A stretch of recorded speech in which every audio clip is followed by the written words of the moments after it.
నమస్తే. బండి సంజయ్ గారి అంజన్న ఆశీర్వాద యాత్ర మొత్తానికి అయితే 20 కిలోమీటర్లు కంప్లీట్ చేసుకొని గంగాధర కేంద్రానికి వచ్చాము. ఇప్పుడు ప్రస్తుతం మనతో పాటు మాట్లాడడానికి రాష్ట్ర కార్యవర్గ సభ్యులు ఎర్రమహేష్ గారు ఉన్నారు. అన్నగారు నమస్తే. జై శ్రీరామ్. ఎలా కొనసాగుతుంది? మండు టెండలో కూడా కొందరు కార్యకర్తలు అయితే చెప్పులు లేకుండా కూడా నడుస్తున్నారు అంత ఎండలో. ఏంటి ఈ బలం, ఏంటి ఈ వేవ్ ఏంటి? పాదయాత్ర అంటే చేసేది ఇక్కడ బండి సంజయ్. బండి సంజయ్ అంటే ఒక పిడుగు హిందూ టైగర్.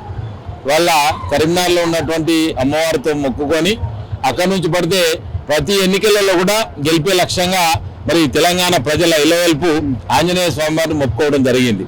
వాళ్ళ వచ్చినటువంటి గతంలో జరిగినటువంటి స్థానిక సంస్థలు గ్రామ పంచాయతీ ఎన్నికలు అయితేనేమి, మున్సిపల్ ఎన్నికలు అయితేనేమి, ప్రధానంగా రాష్ట్రంలోనే కరీంనగర్ కార్పొరేషన్ కైవసం చేసుకునే విషయంలో మరి కొండగట్టు అంజన్న మొక్కుకోవడం జరిగింది. ఆ యొక్క మొక్కులో భాగంగా మరి పెద్ద ఎత్తున మరి కరీంనగర్ కార్పొరేషన్లో గెలవడం, ఇలా బాధ్యతలు తీసుకోవడం, ప్రజల యొక్క ఆశీర్వాదంతో గెలవడం, మరి ఆంజనేయ స్వామి వారి ఆశీస్సులతో మా భారతీయ జనతా పార్టీ ఇలా కార్పొరేషన్ కైవసం చేసుకుంది. ఇది అన్నిటికీ ప్రధాన కారణం మరి బండి సంజయ్ గారు. మీకు తెలుసు, ఇలా తెలంగాణ రాష్ట్రంలో భారతీయ జనతా పార్టీ గడిచినటువంటి 2.5 సంవత్సరాల క్రితం ఈ రాష్ట్రంలో ప్రజా సంగ్రామ యాత్ర చేపట్టి 1650 కిలోమీటర్ల పాదయాత్ర చేసినాం. దానివల్ల ఏం జరిగింది?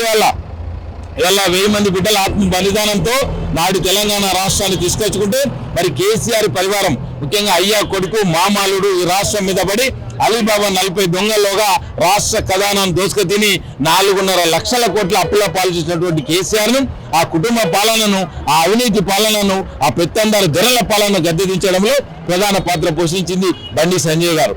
నాడు ఆ విధంగా బండి సంజయ్ గారు ప్రజా సంగ్రామ యాత్ర చేపట్టి మరి కేసీఆర్ ను నియంత్రిత ప్రభుత్వానికి గద్దెదించాం. కానీ అధికారం కాంగ్రెస్ తీసుకుంది కదా, మీరు ఎందుకు విన్ కాలేకపోయారు? అప్పుడున్నటువంటి సందర్భంలో మరి ప్రత్యామ్నాయంగా అక్కడ కాంగ్రెస్ ఇచ్చినటువంటి ఇష్టం వచ్చినటువంటి హామీలు, ఇవాళ 420 హామీలు ఇచ్చింది.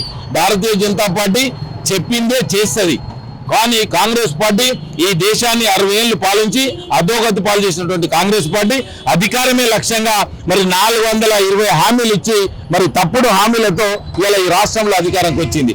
కానీ వాళ్ళ ప్రస్తుతం ఉన్నటువంటి పరిస్థితిలో ప్రత్యామ్నాయం ప్రజలు మోడీ గారి వైపు చూస్తూ ఉన్నారు. ప్రత్యామ్నాయం ప్రజలు ఈ తెలంగాణ రాష్ట్రంలో భారతీయ జనతా పార్టీ అధికారం రావాలని చూస్తూ ఉన్నారు. దానికి నాంది గతంలో కేసీఆర్ ను గద్దెదించడానికి ప్రజా సంగ్రామ యాత్ర నాందైంది. ఇవాళ రాబోయేటువంటి 2029లో ఎప్పుడు ఎన్నికలు జరిగినా ఈ తెలంగాణ రాష్ట్రంలో మరి భారతీయ జనతా పార్టీ అధికారంలోకి రావడానికి ఇవాళ కరీంనగర్ టు కొండగట్టు అంజన్న ఆశీర్వాద యాత్ర కూడా మరి నాంది పలుకుతుందని చెప్పేసి ఈ సందర్భంగా గత ఎన్నికలు చూసుకున్నట్టయితే గ్రామ స్థాయిలో 100కు పైగా కరీంనగర్ పార్లమెంటరీ పరిధిలో 100కు పైగా సర్పంచులు గెలిచారు. చెప్పినట్టుగానే కరీంనగర్ కార్పొరేషన్ పైన కాషాయ జెండా ఎగిరేశారు. సో ఇప్పుడు నెక్స్ట్ జిహెచ్ఎంసీ ఎలక్షన్స్ రాబోతున్నాయి. దీని ప్రభావం జిహెచ్ఎంసీ ఎలక్షన్స్ లో ఉండబోతుంది అంటారా? 100% తప్పకుండా. ఇవాళ కరీంనగర్ కార్పొరేషన్ ఏ విధంగా అయితే కైవసం చేసుకున్నామో నేను ఇందాక మీకు చెప్పాను, రాబోయేటువంటి ఎన్నిక ఏదైనా అది కాశ్మీర్ నుంచి కన్యాకుమారి వరకు రాబోయేటువంటి ఎన్నిక ఈ తెలంగాణ రాష్ట్రంలో కరీంనగర్ నుంచి హైదరాబాద్ వరకు అయితేనేమి, రాబోయే 2029 ఎన్నికలలో మరి ఇలా ఈ రాష్ట్రంలో భారతీయ జనతా పార్టీ అధికారంలోకి రావడానికి నాంది పలకబోతా ఉంది. ఇవాళ కరీంనగర్ టు కొండగట్టు అంజన్న ఆశీర్వాద యాత్ర, ఇదే పాదయాత్ర నాంది. రేపు రాబోయేటువంటి జిహెచ్ఎంసీ ఎన్నికలలో కూడా పెద్ద ఎత్తున 3 కార్పొరేషన్లను కైవసం చేసుకుంటాం భారతీయ జనతా పార్టీ బండి సంజయ్ గారి నాయకత్వంలో, రాష్ట్ర అధ్యక్షులు రామచంద్రరావు గారి నాయకత్వంలో. బీఆర్ఎస్ పరిస్థితి ఎలా ఉంది? ప్రధాన ప్రతిపక్ష పార్టీ పోషిస్తుందా లేదా? ఏంటి అసలు బీఆర్ఎస్ పార్టీ నాకు అర్హనాయి, నాకు అట్కనాయి. మీకు ముఖ్యమైనటువంటి విషయం చెప్పాలి. తెలంగాణ రాష్ట్ర ప్రజలు అధికారానికి వ్యతిరేకం. వాళ్ళ తెలంగాణ రాష్ట్రాన్ని తీసుకొచ్చుకున్నది 4.5 కోట్ల ప్రజానీకం యొక్క అభ్యున్నతి కొరకు. ఇలా బడుగు బలహీన వర్గాల ప్రజాస్వామిక తెలంగాణ వస్తుందని చెప్పేసి భావించి ప్రతి ఒక్కరూ కూడా ఉద్యమం చేసినా కానీ ఈ దొరల తెలంగాణ కొరకు, దోపిడి తెలంగాణ కొరకు తెలంగాణ రాష్ట్ర సాధనలో మేమందరం కూడా పనిచేయలేదు. దాని కొరకు 1000 మంది బిడ్డల ఆత్మ బలిదానాలు తీసుకొచ్చుకోలేదు. ఇవాళ ఉన్నటువంటి తెలంగాణ రాష్ట్రంలో ఉన్నటువంటి 4.5 కోట్ల ప్రజలలో 180% పైగా మరి బడుగు బలహీన వర్గాల ప్రజానీకం మంది కనుక ప్రజాస్వామిక తెలంగాణ అనుకున్నాం, అభివృద్ధితో కూడుకున్నటువంటి తెలంగాణ వస్తుంది అనుకున్నాం, నీళ్లతో కూడిన తెలంగాణ వస్తుంది అనుకున్నాం, ఉద్యోగాలతో కూడినటువంటి తెలంగాణ వస్తుంది అనుకుని ఈ దొరల తెలంగాణ కొరకు ఆ రోజు పోరాటం చేయలేదు. కనుక రాబోయేటువంటి రోజులలో అది ప్రజాస్వామిక తెలంగాణ, బడుగు బలహీన వర్గాల ప్రజల యొక్క సంక్షేమం కొరకు వచ్చేటువంటి ఈ తెలంగాణ రాష్ట్రంలో అది బీజేపీతోనే సాధ్యమని చెప్పేసి ప్రజలు పెద్ద ఎత్తున విశ్వసిస్తా ఉన్నారు. కాంగ్రెస్ వచ్చి 2.5 సంవత్సరాలు అవుతుంది. గాంధీ కారిడార్ అంటున్నారు, మూసీ ప్రక్షాళన అంటున్నారు.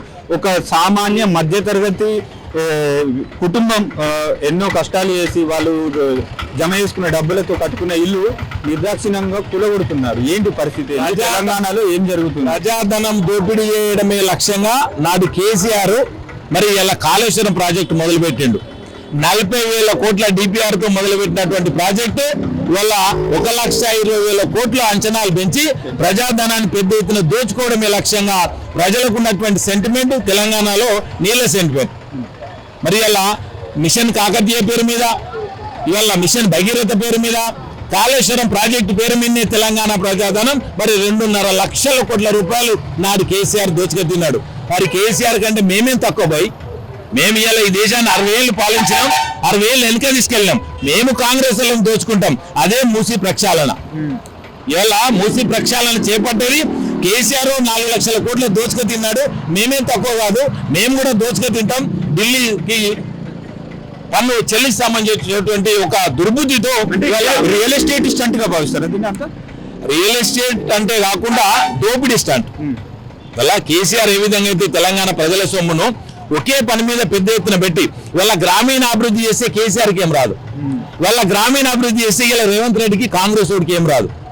కనుక గ్రామీణ అభివృద్ధి చేయడం వల్ల ప్రజలకు ఉపయోగపడుతుంది, ఆ ప్రాంతానికి ఉపయోగపడుతుంది. కానీ కాళేశ్వరం ప్రాజెక్టు 1,20,000 కోట్లు, మిషన్ కాకతీయ 30,000 కోట్లు, మిషన్ భగీరథ మరో 30,000 కోట్లు, మొత్తంగా 2,50,000 కోట్లు వెచ్చిస్తే ఆ రోజు మరి 1,50,000 కోట్లు దొబ్బిరు వాళ్ళు. వాళ్ళ కాంగ్రెస్ అదే నిజం.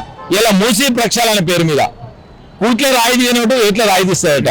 ఇలా తెలంగాణ రాష్ట్రం పూర్తి స్థాయిలో ప్రజలు వెనుకబాటు గురవుతా ఉన్నారు, వాళ్ళ ఆకలితో అడమతిస్తా ఉన్నారు. ఇవాళ రైతులు ఆత్మహత్యలు చేసుకుంటా ఉన్నారు, నిరుద్యోగులు ఆత్మహత్యలు చేసుకుంటా ఉన్నారు. నిరుద్యోగులకు ఉద్యోగాలు చూడండి రా భయ్, నిరుద్యోగులకు పేదవాళ్ళకు ఇల్లు కట్టించండి, రైతన్నలకు రైతు భరోసా ఇవ్వండి, రైతన్నలకు రైతు బంధు ఇవ్వండి. ఇది తెలంగాణ రాష్ట్ర ప్రజలకు అవసరం. పేదవాడికి ఇల్లు లేని ఇల్లు కట్టించండి భయ్, ఇది పేదవాళ్ళకు అవసరం. ఇలా నేను మూసీ ప్రక్షాళన ఏమని ఎవడు అడిగిండు? నీ ఎజెండాలో ఉందా, నీ మేనిఫెస్టోలో ఉందా? ప్రజలు నేను మూసీ నది ప్రక్షాళన చేయమన్నారా? అంటే గ్రామ స్వరాజ్యం ఇదేనా? అదే కదా, ఇది దోపిడీ స్వరాజ్యం. ఇలా గాంధీ తాతను కళ్ళకు నల్ల రిబ్బన్ కట్టేసి కాంగ్రెస్ వాళ్ళు దోపిడీ చేయడానికి కొరకే మూసీ ప్రక్షాళన, గాంధీ ఘాటు, బాపు ఘాట్ అనే పేరు మీద కొత్త పేర్లు పెడుతున్నారు. అంటే దోపిడీ కొరకు రోజు కొత్త పుంతలు దొక్కడం కాంగ్రెస్ పార్టీ నైజం. కనుక ఈ తెలంగాణ రాష్ట్ర ప్రజలను మరొకసారి వంచన చేయడానికి కాంగ్రెస్ పార్టీ పూనుకుంది. కనుక రాబోయేటువంటి రోజులలో వాళ్ళ కరీంనగర్ నుంచి నాంది పలుకుతా ఉన్నాం. కరీంనగర్ నుంచి నాంది పలికేటువంటి యాత్ర రాబోయే GHMC ఎన్నికలలో, అంటే హైదరాబాద్ లో ఉన్నటువంటి 3 కార్పొరేషన్లపై కాషాయ జెండా ఎగురవేస్తాం. కాషాయ జెండా ఎగురవేయడం అంటే భారతీయ జనతా పార్టీ నాయకుల అధికారం కొరకు కాదు, వాళ్ళ మోడీ గారి నాయకత్వంలో ఈ భారతదేశం కొరకు, ధర్మం కొరకు 140 కోట్ల ప్రజల సంక్షేమమే అభివృద్ధి లక్ష్యంగా ఏ విధంగా అయితే ముందుకెళ్తా ఉన్నామో తెలంగాణ రాష్ట్రంలో కూడా భారతీయ జనతా పార్టీ ఆధ్వర్యంలో కాషాయ జెండా ఎగురవేయడం అంటే 4.5 కోట్ల ప్రజల యొక్క సంక్షేమం కొరకు, అభివృద్ధి కొరకు కేంద్రం నుంచి వచ్చేటువంటి నిధులు, రాష్ట్రం నుంచి వచ్చేటువంటి నిధులు పూర్తి స్థాయిలో గ్రామీణ అభివృద్ధి కొరకు, రైతాంగం కొరకు, అది నిరుద్యోగుల కొరకు, పేదవాడి ఇల్లు నిర్మాణం కొరకు, రైతులకు రైతు బంధు కొరకు, ఇవాళ హాస్పిటల్స్ నిర్మాణం కొరకు, హైవేల నిర్మాణం కొరకు వెచ్చించి ఈ రాష్ట్రాన్ని పెద్ద ఎత్తున అభివృద్ధి పథంలో తీసుకెళ్లడమే లక్ష్యంగా మేము ముందుకెళ్తా ఉన్నాం. ఫైనల్ గా చెప్పండి అన్న, మరో 2 నెలల్లో కవితక్క పార్టీ పెట్టబోతుందని డిక్లేర్ చేశారు. సో ప్రభావం ఏమైనా ఉంటుందో తెలంగాణలో? కవిత దుకాణం ఎప్పుడో బంద్ అయింది. ఇవాళ దోచుకున్న నిధులు దాచుకోవడం కొరకు ఎవరన్నా పత్రికల్లో రాయకుండా వేరే పార్టీలు ఎవరన్నా పిలుస్తారేమన్న ఆశతో పార్టీ పెట్టడం తప్పితే ఇవాళ ఈ తెలంగాణ రాష్ట్రంలో, ఈ తెలంగాణ రాష్ట్ర పరిధిలో కొత్త పార్టీలకు అవకాశం లేదు. ఇవాళ భారతీయ జనతా పార్టీ వైపు బీసీ సమాజం, ప్రధానంగా బడుగు బలహీన వర్గాల ప్రజాస్వామిక తెలంగాణ కొరకు బీసీ సమాజం అంతా 185% పైగా ఉన్నటువంటి తెలంగాణ రాష్ట్రంలో ఉన్నటువంటి బీసీ సమాజం అంతా ఇవాళ దొరల తెలంగాణ వద్దు, ఇలా కుటుంబ పాలన వద్దు, గాంధీల పాలన వద్దు, భాజపా మోడీ గారి నాయకత్వంలో ఇది కార్యకర్తలకు సంబంధించినటువంటి పార్టీ, ధర్మం కొరకు పోరాటం చేసేటువంటి పార్టీ, ఈ దేశ భద్రత కొరకు పోరాటం చేసేటువంటి పార్టీ, పేదవాళ్ళ కొరకు ఆదుకోవడం కొరకు నడిచేటువంటి పార్టీ బీజేపీ వైపు చూస్తా ఉంది. కనుక కవితమ్మ, ఈ అమ్మ, ఆ అమ్మ, తెలంగాణ అప్పుడు ఉద్యమంలో లగడపాటి, రాయపాటి, ఈకపాటి, మేకపాటిని ఎట్లా తెలంగాణ ప్రజలు బొందబెట్టిరో రాబోయేటువంటి రోజుల్లో అన్ని పార్టీలకు చరమ గీతం పాడడం తథ్యం, తెలంగాణ రాష్ట్రంలో కాషాయ జెండా ఎగిరేయడం తథ్యం అనేటువంటి విషయం ఇవాళ కరీంనగర్ టు కొండగట్టు అంజన యాత్ర సాక్షిగా మీకు తెలియజేస్తా ఉన్నాను. థ్యాంక్ యూ అన్న.